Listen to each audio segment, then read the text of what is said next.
জয়গুরু খামখেয়ালি প্রাণ চ্যানেলে আপনাদের স্বাগত। আজ আমরা পড়ব সদ্গুরু নিগমানন্দ কথা গ্রন্থ থেকে কিছু অংশ। জয়গুরু। সন্ন্যাস প্রদানের পর শ্রী শ্রী ঠাকুর প্রজ্ঞানন্দ মহারাজকে ধাম চতুষ্টয় ও তীর্থাদি পরিভ্রমণে পাঠাইলেন। তদনুযায়ী প্রজ্ঞানন্দ মহারাজ সাধুগণ সঙ্গে নানা তীর্থে ও নানা সাধুর আশ্রমে ও আখড়ায় কতিপয় বৎসর অতিবাহিত করেন। এক সময়ে কি এক যোগ উপলক্ষে অন্যান্য সাধু দলের সঙ্গে তিনি কুরুক্ষেত্র তীর্থে উপস্থিত হন। সেই বিরাট প্রান্তরের এক স্থানে তাহাদের ছাউনি পড়িল। এইরূপ যোগ উপলক্ষে বিভিন্ন সম্প্রদায়ের নানা আখড়ায় অন্নসত্র খোলা হয় এবং ওই সকল অন্নসত্র হইতেই সাধুগণের ভিক্ষা বা আহার্য বিতরণ করা হয়। সাধুগণ নির্দিষ্ট সময়ে উপস্থিত হইয়া এই সকল অন্নসত্র হইতে ভিক্ষা গ্রহণ করেন। কোনোটি বেলা 11টা পর্যন্ত, কোনোটি 12টা, কোনোটা বা 1টা পর্যন্ত, এইভাবে বিভিন্ন সময় অন্নসত্র খোলা থাকে। ক্বচিৎ 2-1টি অন্নসত্র সমস্ত দিন এবং রাত্রির কিছু সময় পর্যন্ত খোলা থাকে। ব্রাহ্ম মুহূর্তে নিদ্রা ত্যাগ করিয়া সাধুগণ শৌচাদি সমাপনপূর্বক যে আহার নিয়মিত সাধন ভোজনাদি কার্যে নিযুক্ত থাকেন। তারপর স্ব স্ব সুবিধা অনুযায়ী ভিন্ন ভিন্ন সময়ে সাধুগণ ভিক্ষায় বাহির হইয়া থাকেন।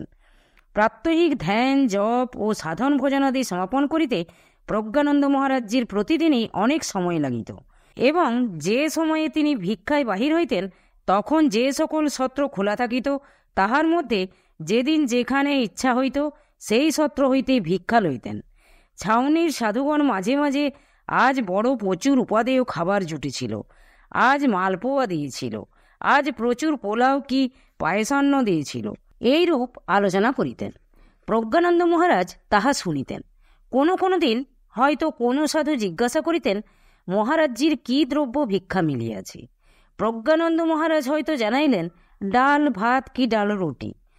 সাধু হয়তো আশ্চর্যান্বিত হইয়া কহিলেন, বাহ, আমরা সবাই দেখি এটা সেটা কত কিছু পেয়েছি, আর আপনি শুধু ডাল ভাত কেন? এরূপ প্রশ্নের যেমন কোনো সার্থকতা ছিল না, উহার উত্তরেরও কোনো প্রয়োজন থাকিত না। তথাপি তাহার প্রতি সাধুগণ যে সহানুভূতি দেখাইতেন তাহাতে তাহার মনের একটু অবস্থান্তর হইত। একদিন প্রজ্ঞানন্দ মহারাজ জানিতে পারিলেন যে কোনো একটি সত্রে পরদিন বেলা 11টা পর্যন্ত নানারূপ উৎকৃষ্ট খাদ্যের ভিক্ষা দেওয়া হইবে। কথাটি জানিয়া স্বামীজি মহারাজের মনে হইল কাল একটু আগে থেকেই কাজ আরম্ভ করে যাতে 11টার মধ্যে ভিক্ষায় বাহির হইতে পারি সেই রূপ চেষ্টা করব। বস্তুত পরদিন যথাসময়ের পূর্বেই নিদ্রা ত্যাগান্তে শৌচাদি সারিবার পর তিনি নিয়মিত ধ্যান জপ কার্যে মনোনিবেশ করিলেন। কিন্তু কেমন করিয়া যে সময় বেশি হইয়া গেল তাহা তাহার খেয়ালে আসিল না। তিনি যখন ভিক্ষার্থে বাহির হইলেন তখন 11টা বাজে। ফলে ছাউনি হইতে নির্দিষ্ট সত্র পৌঁছিতে 11টা বাজিয়া 5 মিনিট হইয়া গেল। সত্রের দরজা দিয়া ভিতরে প্রবেশ করিবার উপক্রম করিলে সত্রের দ্বাররক্ষক তাহাকে নিষেধ করিল। প্রজ্ঞানন্দ মহারাজ অন্যমনস্ক থাকায় তাহার নিষেধাজ্ঞা বাক্য শুনিতে পাইলেন না। সুতরাং বিনা বাক্য ব্যয়ে স্বাভাবিকভাবে তিনি ভিতরে প্রবেশ করিতে উদ্যত হইলেন। সহসা দ্বাররক্ষক আসিয়া তাহাকে অর্ধচন্দ্র প্রদানপূর্বক বাহির করিয়া দিল এবং হিন্দুস্থানী সুলভ তিরস্কার বাক্যে সঙ্গে সঙ্গে জানাইয়া দিল যে তিনি সময় অতিক্রম করিয়া আসিয়াছেন এবং সাধু হইয়াও অসাধুর ন্যায় নিষেধ মানিতেছেন না। বলা বাহুল্য, দ্বাররক্ষকও একজন সাধু। সাধুগণের পরিচালিত আখড়া বা সত্র ইত্যাদিতে সেবক, ভৃত্য, দ্বাররক্ষক প্রভৃতি কার্যে সত্রাধিপতির প্রবর্তিত নিয়ম অনুসারে সাধুগণই নিযুক্ত থাকেন। একজন উচ্চশিক্ষিত ভদ্র সন্তানের পক্ষে এইরূপ গলাধাক্কা খাইয়া আসা কিরূপ অপমানজনক তাহা সহজেই অনুমেয়।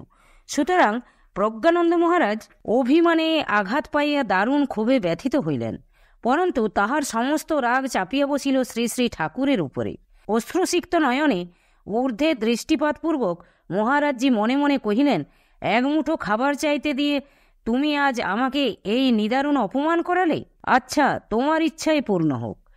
আজ যখন খেতে দিলে না, তুমি খেতে না দিলে আর খাচ্ছি না।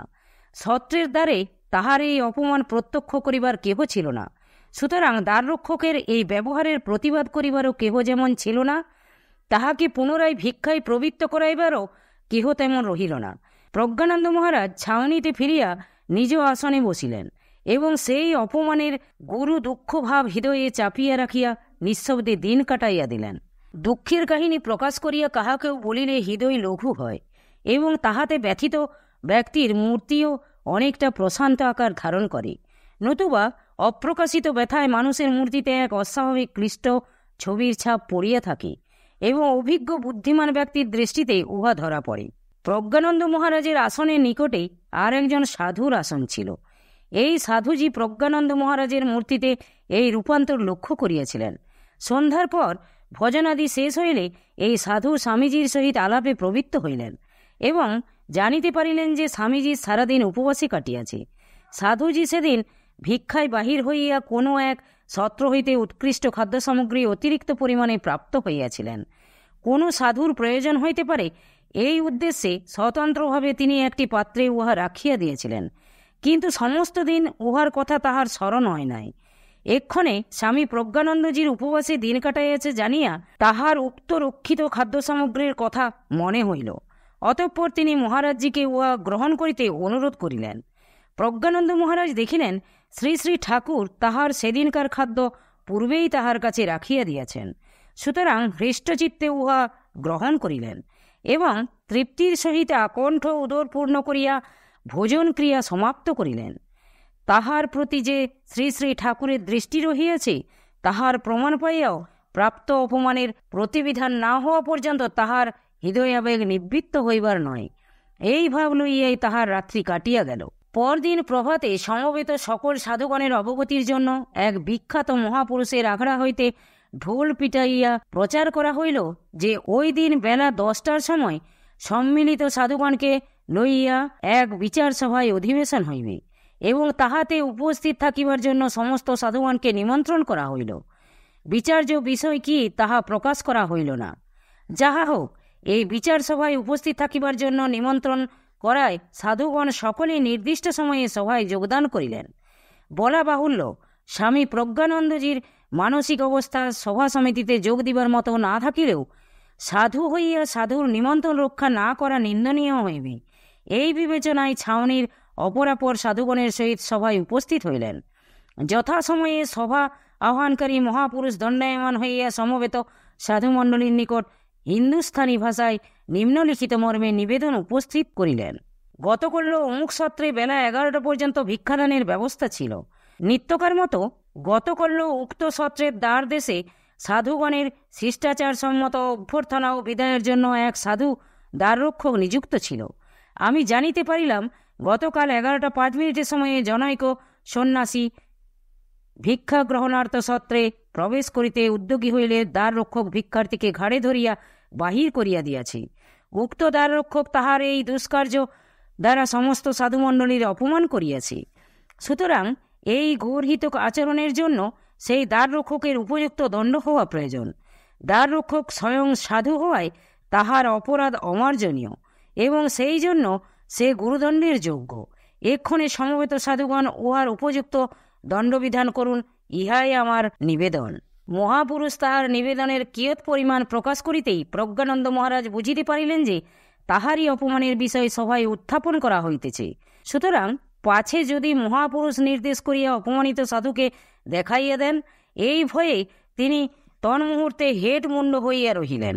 অধিকন্তু ঘটনাস্থলে অন্য কেহ উপস্থিত না থাকিলেও কেমন করিয়া উহা উক্ত মহাপুরুষের গোচরে আসিল তাহা ভাবিয়া তিনি সাতিশয় বিস্মিত হইবেন। যাহা হোক, অতঃপর সমবেত সাধুগণের বিচারে কথিত দ্বাররক্ষকের 25 পয়সার দিবার আদেশ হইল।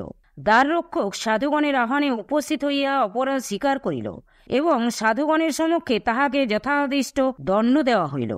সভাভঙ্গের সঙ্গে সঙ্গে প্রজ্ঞানন্দ মহারাজ সভামণ্ডপ হইতে বাহিরে আসিলেন। শ্রী শ্রী ঠাকুর যে তাহার নিজজনের উপরে কৃত অন্যায় অপমানের প্রতিবিধানে সর্বদাই সাবহিত থাকেন তাহার প্রত্যক্ষ প্রমাণ দর্শনে তাহার হৃদয় কৃতজ্ঞতায় ভরিয়া উঠিল এবং অশ্রু বিগলিত নয়নে তিনি প্রার্থনায় রত হইলেন। জয় গুরু, জয় গুরু। আজ এই পর্যন্তই। যদি আপনাদের ভালো লেগে থাকে তাহলে চ্যানেলটিকে সাবস্ক্রাইব করে সাথে থাকবেন। জয় গুরু, জয় গুরু।